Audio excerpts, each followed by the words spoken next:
मध्य प्रदेश के धार में स्थित भोजशाला में कल से एएसआई का सर्वे शुरू होगा। जबलपुर हाईकोर्ट की इंदौर पीठ ने आदेश दिया था कि 6 सप्ताह के अंदर भोजशाला का सर्वे कर रिपोर्ट प्रस्तुत की जाए। वहीं एएसआई ने इसके लिए 5 लोगों की टीम का गठन किया है, जो भोजशाला का वैज्ञानिक सर्वे करके रिपोर्ट इंदौर हाईकोर्ट को प्रस्तुत करेगी। आपको बता दें कि ज्ञानवापी की तर्ज पर भोजशाला में सर्वे किया जाएगा। भोपाल से जी मीडिया संवाददाता आकाश द्विवेदी हमारे साथ जुड़ चुके हैं। आकाश, क्या जानकारी मिल रही है जिस तरह से अब धार में भी ज्ञानवापी की तरह ही एएसआई सर्वे शुरू होने जा रहा है? देखिए, भोजशाला का विवाद हजारों साल पुराना है और मध्य प्रदेश हाईकोर्ट की इंदौर बेंच ने बीते दिन एएसआई को सर्वे के निर्देश दिए थे। इसके बाद अब एएसआई कल से भोजशाला में सर्वे शुरू करेगी। ये वैज्ञानिक सर्वे होगा। कार्बन डेटिंग के आधार पर जमीन के ऊपर और नीचे ये इमारत कितनी पुरानी है इसका भी पता लगाया जाएगा। इसके साथ ही किस तरीके के प्रतीक चिन्ह और क्या क्या चीजें यहाँ पर पाई जाती हैं इसका भी पता सर्वे के बाद लग जाएगा। दरअसल हिंदू पक्ष का यह दावा है कि जो धार भोजशाला ये सरस्वती का मंदिर है और राजा भोज ने इसे संस्कृत पाठ के लिए बनवाया था, लेकिन जो मुस्लिम पक्ष है वो इस तरह का दावा करता है कि यहाँ पर मस्जिद रही है और इसी बात को लेकर लंबे वक्त से विवाद चला आ रहा है। और अब हाईकोर्ट के निर्देश के बाद इसका एएसआई पूरा वैज्ञानिक परीक्षण करेगी, जिसके बाद बहुत सारी जो विवाद की स्थितियां हैं वो स्पष्ट हो पाएंगी।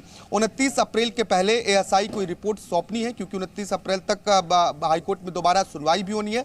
दरअसल अभी हाल ही में जस्टिस फॉर हिंदू फ्रंट ने एक याचिका लगाई थी और इस याचिका के माध्यम से ये मांग की गई थी कि यहाँ पर मुस्लिमों को नमाज पढ़ने से रोका जाए और हिंदुओं को पूजा करने की पूरी तरीके से आजादी दी जाए। जिस याचिका पर फैसला सुनाते हुए इंदौर हाईकोर्ट की बेंच ने ये फैसला दिया था कि एएसआई यहाँ पर सर्वे करे और ये सर्वे कल से शुरू हो रहा है। सर्वे शुरू होने से पहले एएसआई ने स्थानीय स्तर पर पुलिस बल मुहैया कराने के लिए पत्र भी लिखा है और जिला प्रशासन के साथ साथ ही इंदौर रेंज के पुलिस कमिश्नर को भी ये पत्र भेजा गया है और पर्याप्त सुरक्षा बल मुहैया कराने के लिए कहा गया है। कल से ये सर्वे शुरू होगा। जी आकाश, अगर बात की जाए ज्ञानवापी की, तो ज्ञानवापी में कई ऐसे चिन्ह मिले थे जिससे कि साफ साफ ये पता चलता था कि ये यहां पर हिंदू मंदिर रहा होगा। बाहर से भी ये चीज देख करके नजर आती थी। क्या जो धार की ये भोजशाला है यहां भी ऐसा कुछ देखने को मिला है? किन आधार पर यह दावा किया जाता रहा है कि यहां पर हिंदू मंदिर था?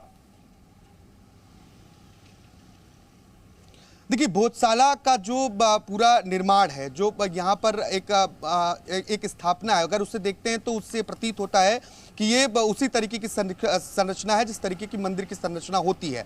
और इसके साथ ही भोजशाला नाम से ये स्पष्ट होता है कि ये हिंदुओं के लिए बनाया गया देवी सरस्वती की पूजा का स्थान है। ऐसा जो हिंदू पक्ष है वो लगातार दावा करता रहा है और इसी दावे के आधार पर जब अनुमति मिली थी यहाँ पर पूजा करने की, मंगलवार को पूजा, इसके साथ ही शुक्रवार को नमाज पढ़ने की। अभी दोनों पक्षों की स्थिति में है कि शुक्रवार को यहाँ पर नमाज होती है और मंगलवार को हिंदू पक्ष पूजा करता है। अन्य दिनों में लोग पर्यटन स्थल के तौर पर इसका इस्तेमाल करते हैं, यानी कि यहाँ घूम सकते हैं।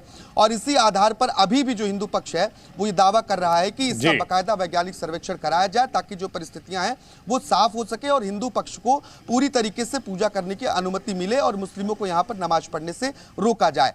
और इसी बात को लेकर जो याचिका बीते दिन लगाई गई थी, इसी याचिका पर इंदौर हाईकोर्ट की जो इंदौर बेंच है उसने सुनवाई की और करीब एक लंबे वक्त तक इस पर बहस भी चली। इसके बाद एएसआई सर्वे के निर्देश दिए गए। जी, बहुत शुक्रिया आकाश इस पूरी जानकारी के लिए। जी न्यूज़।